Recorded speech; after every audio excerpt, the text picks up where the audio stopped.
Hello and welcome to today's Vanguard Zero video. So today I think we're gonna take a look at Spike Bros because I've been kind of building them on and off and kind of collecting them, but I haven't taken a proper look at them. I've only played with my deck a couple times, and so today is going to be our kind of dive into seeing whether or not they're really worth playing. So first of all, we're gonna get some more Spike Brothers cards. So to do that, we're going to spend all the stamina that we've gotten recently. So we're going to go over to here, we're going to go over to here, we're going to do some quick fights, like so, because I still want to see if Darker Regulars are worth building. I know I've been very on and off about that, but we'll see. I've been grinding the character fights anyway.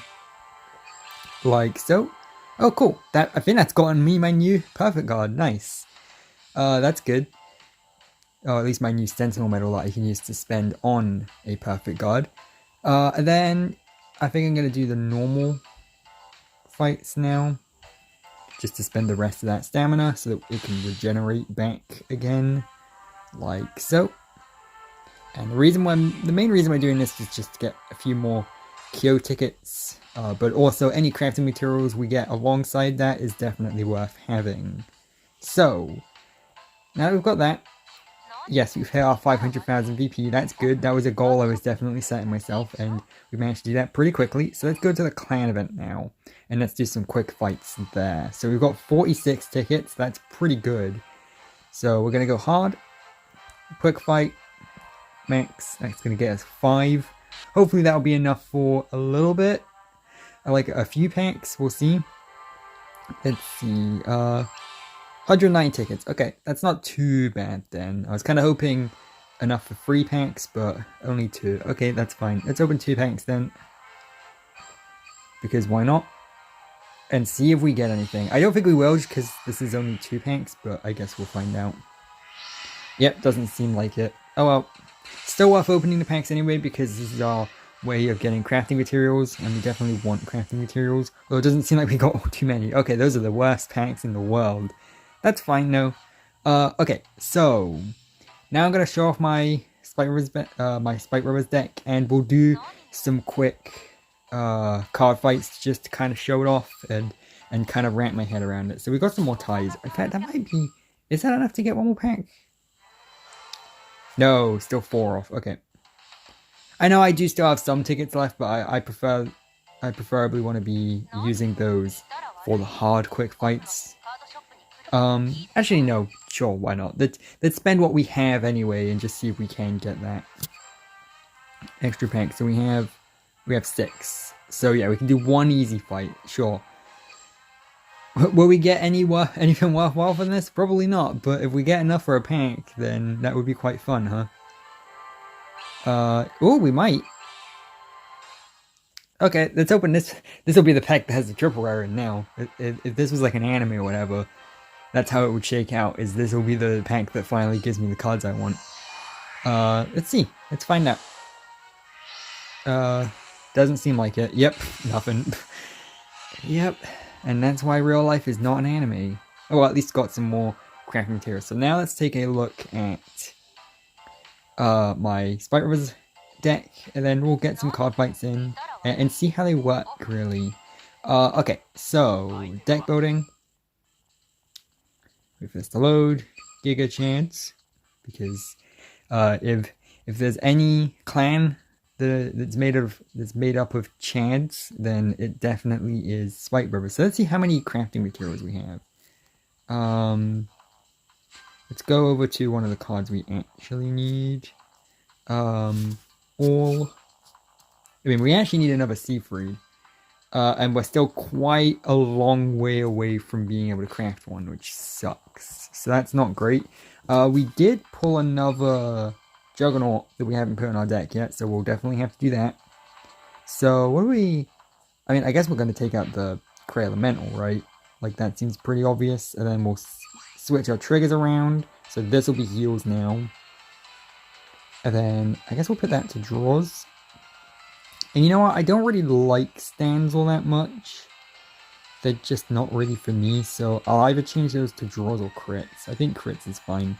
I don't know if crits are the best thing to go with, but I like them, so I'll do them anyway, right? And then other than that, that seems like our deck is in a pretty decent situation. I don't think this is the best Spike Brothers deck in the world or anything, but I think it's probably usable. So now we're going to head into some fights and see how they do. Because I'm very interested. I've had a couple games with them before, but nothing too amazing or big. And so now I want to just be seeing how it is they fully work. So, let's go to ranked mode, I guess. That seems like the best way of doing this. So I'm currently at Legend 9, so I've really been kind of going pretty hard with that. And let's go Giga Chance. I'm not expecting to get any wins or anything in here. I guess we'll see. Depends who we get paired up against. But as you can see, we've had one Spike Brothers win in ranked mode before, and that's it. Like I said, I have not played them much.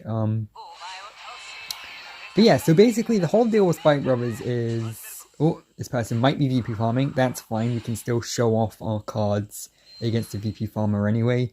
Oh, they're not using default. Okay. Well, I guess they're not VP farming then. So let's get rid of our triggers. Okay, that's not a bad hand actually. I quite like that. Okay, yeah, this is not a VP farmer. So, yeah, basically the whole deal with Spike Brothers is that they're actually really, really powerful. But because of that, the most powerful cards are going to be very resource intensive. You're going to be soul blasting, you're going to be counter blasting, and most importantly, and this seems to be Spike Brothers' big gimmick, is they're so powerful that you'll actually be getting rid of them after they attack. Yes. So, for example, this grade 2 here, you can soul blast one to get 5,000, but if you do that, you have to put him back in your deck again. Whoops, I should have probably placed down my other grade 1 so I can get an extra attack in, but whatever. That's fine. And we wasted that heal trigger entirely. Yep. Okay, that was not the best first turn in the world. Whoops. And he's going to get... oh, I mean, at least he's going to waste the heal trigger too, so that's not the worst in the world. But yeah, I probably should have sent that other grade 1 out. And then used that trigger to get another attack in, but oh well. So our Forerunner is really, really good, because basically it's the same Forerunner that this Kagero player is using at the same time too, because basically you can use him to add a grade 1 to your hand, and well, yeah, it's pretty obvious what you'd want to do. In fact, actually, he's really smart by getting rid of it, so whoops. I was gonna say I probably should have used it sooner, but I can't, because you need to counterblast, so I guess he just played very well there. Yeah, that wasn't great for me, but oh well. So, yes, so this guy basically has the same effect as Transriser, so we reveal a card, and we might be able to call it. Oh, you motherfucker. Okay. See, that's why I don't like Transriser, and in turn, why I don't like him. So, I guess we'll send him out there, and then we'll send him out there, and then we'll send him out there. And then I'm thinking, if we battle, we get rid of there, thingy there.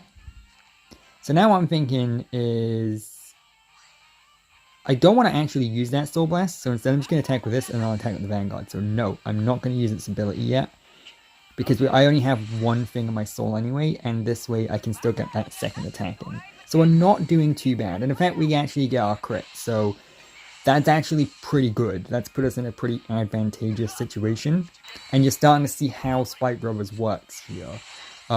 Very, very powerful, but because of that, they're kind of like a glass cannon, and this rare guard here is a very good one to have because he automatically stands when you boost him. So if you're running stand triggers, then not only will you be able to stand the unit to attack with, but you'll also automatically stand the thing that boosted him anyway. So I'll be interested to see if he uses this card here to get rid of my perfect guard, because this card can attack units in the back row, and so that might be a smart thing to do, just to make sure I definitely can't add it back to my hand again. Not that I think that there are any Spike Bros cards that will let me do that. It's not that we have a Sakia or anything like that, but you know, if you particularly hate, yeah, okay, so he is going for it. See? Smart. Okay, so we don't have any particularly great grade 3s. This one's pretty good if I remember correctly. So I think he can soul charge to gain ability, to gain power, like so. And then what we want to do is, I guess we'll do this. And then... no, I'm not going to place that yet, actually. I'm going to battle. I'm going to take his grade 2 out. And then we'll just attack. Go for a very safe turn, I guess. So, and we're not going to get anything, but that's fine because we'll still be able to do some damage to him anyway. There's no doubt he has at least one perfect guard because he used his Forerunner earlier. But that's fine. So, I'm hoping for a good draw, basically. Because he's probably going to want to take out my front rear guard, grade 3. Because that one's pretty powerful if left unchecked. So basically, when this unit attacks a Vanguard, you can put it in your soul to call a guard to call from your hand. So that's pretty interesting because that happens during your battle phase. You got a heal trigger that. That happens during your battle phase, which means that if you're attacking with him and then putting him in your deck and allowing you to call from your hand, then that means that it's still your battle phase. So you can battle with the card you just put out from your hand. So you're basically getting another attack in. Of course, you're getting rid of your 11,000 damage grade 3, which isn't the best. But that's the thing with Spike Bros. I think describing them as a glass cannon is actually very apt. So we're going to ride skip here. And unfortunately we're gonna use up our Siegfried, so that's not great. So I'm thinking if I do this, like so, and I battle. Yeah, let's just go all in. I don't think I need that power. Yeah, this attack will go through anyway. Okay. And then we'll do this and see if we get any triggers.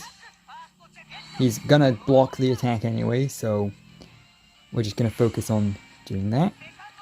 Okay, that's not great.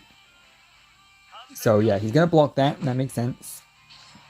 Although we're not in a bad position right now, so if unit attacks, Soul Blast and Counter Blast. Well, I can't use that, obviously, so I think I'm just gonna get rid of... Which one do I want to get rid of? Yeah, I kind of want to get rid of that one, because that affects pain. So he's probably going to use Dragonic Overlord's ability. If I was to guess, that's probably what he's aiming for, that's why he has it on the Vanguard, and that's not great for us. But we do have 3 damage left and 2 perfect guards, so I don't see us dying this turn.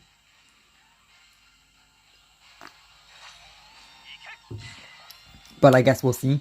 I'll be very impressed if I can win this, actually. But as you can see, like, as someone who's been fairly casually playing the Spike Bros event, like, I haven't been, like, don't get me wrong, I have been spending stuff on it, and I have opened quite a few packs, but I've not exactly been, like, going super hard on it. Oh, and he rage quit. Cool. A win's a win, right? A win's a win. I've had that a lot recently. We'll go for one more game before we end the episode. I've had that a lot recently, where people will just rage quit just because I got a good trigger, and it's like you do know that you can still win even if I get one good trigger, right? I've had a couple 6 damage heals, my oracles recently, that have just caused people to rage quit. So okay, this person might be VP farming, they might not. I guess we'll see. But yeah, you can. The event clans you can put together very, very easily. I'll keep a hold of the Siegfried because I like him. And I don't want to... And he's a really nice looking SP. But that's the thing you see is that... I guess we'll place him out because he's a fairly generic card. But you can put together the event clans super easily if you know what you're doing. You know, you just need a stamina horde. Someone asked me...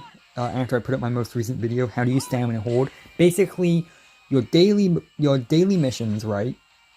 You know how like you do daily missions to get those 30 gems. 3 of those are logging in to the game at certain times of day, and each of those 3 give you 35 stamina each. So you want to make sure you hit all 3 of those every day. You don't need to play for a substantial amount of time. You just need to log in. So open the game, get the stamina, close it again. It literally takes 2 seconds. It takes the amount of time it takes to load the main menu of the game. Right? So you want to get all of those every day. And then by doing that, you can stockpile stamina, basically. So, I'm going to want to do this. I don't know if it's worth using my Forerunners. I mean, I guess I'll use it just to show it off. You just retire him, and then you get your Perfect Guard. You can use it on any grade 1, but why would you?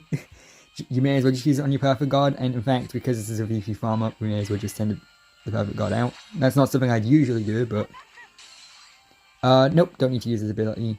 Only use those abilities when you need to, because they are quite expensive. Yeah, because you're Soul Blasting one, and you're putting the card back to the bottom of your deck again.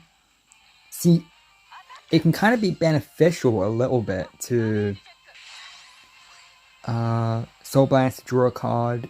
When if unit attacks Vanguard, Soul Blast, draw a card, and put the unit at the bottom of your deck. You know what? I kind of do want to draw that card, actually. Just to see what we get. Cool, grade 3, yeah. Okay, I'm happy with that. But see, yeah, it can be beneficial using someone like that with grade 3s, because then you can put them back in your deck again. Which means you can draw them as a trigger. So, there's a lot of method. It's like... I wasn't expecting to say this, but they're kind like Spike Rovers are kind of similar to Oracles if you think about it. It's all about making sure that you can control what cards are in and out of your deck at any given time. And with Oracle, you do that by checking the top cards of your deck to make sure that you get the trigger or the Tsukiyomi or whatever it is you need. Whereas with Spike Brothers, it's putting your cards back to the bottom of your deck again. Once you've used them. They're kind of like the yin and yang of each other, which I was not expecting. I do think that's very fun. So, we're gonna send out Siegfried, because I keep saying Siegfried, but he's Siegfried. There's no G there. Yeah, General Siegfried. So his ability is that when you drive check a grade 3, you can call that card to a Rearguard circle, which is insane. Like, that is a ridiculous ability, because if you get maximum Juggernaut, he just kind of goes there. So we're going to battle, and then I guess we'll do this. And then I'll do a drive check. And then we'll see if we can actually pull this off here. Let's find out. I mean, you get that twin drive check, so you get 2 chances. Haha! And so I guess we'll get the power here, because why not, right? But more importantly, we're going to do that. And we're going to get a heal trigger. And so we're going to do that. And now you're starting to see what Spike Brothers can do. Like so. And we win. So yeah, that's Spike Brothers. That's kind of how they work and why you should build them, honestly. Now, of course, right now it's probably a little too late to start going all in on the event if you haven't already been. But if you've already got quite a few Spike Brothers cards, I would heavily recommend trying your hardest to get the other one you need. Because they're a fun clan. Right now, they're not that bad. You can definitely get some wins with them. And they're very, very fun to play with, in my opinion. I mean, I went from like 0 points to 50 points in the space of like 10 or so minutes there. So, you know, that's not too bad. I mean, yeah, sure, one of them was a VP farm or whatever. So yeah, that's Spike Brothers. That's kind of why I recommend them. I genuinely do quite like this deck. And the event clans, rule of thumb, the event clans are the easiest ones to build, in my experience. Unless you're really, really unlucky, of course. Sometimes that does happen, where you just happen to be really, really unlucky and just not get the card you want. Like how in the Grand Blue event, I just couldn't pull any Night Mist no matter how hard I tried. But as long as you can pull at least a couple copies of each triple rare, you should be fine. And of course, remember, you do have those crafting materials, so you want to save those up and make sure that you get enough to craft one of the cards you actually need. So that's my advice. I would definitely recommend Spike Bros. And let me know in the comments whether or not you've had any luck with Spike Bros, and whether or not there are any major Spike Bros cards you're missing that you haven't been able to pull yet. So I'll see you later with some more Vanguard Zero.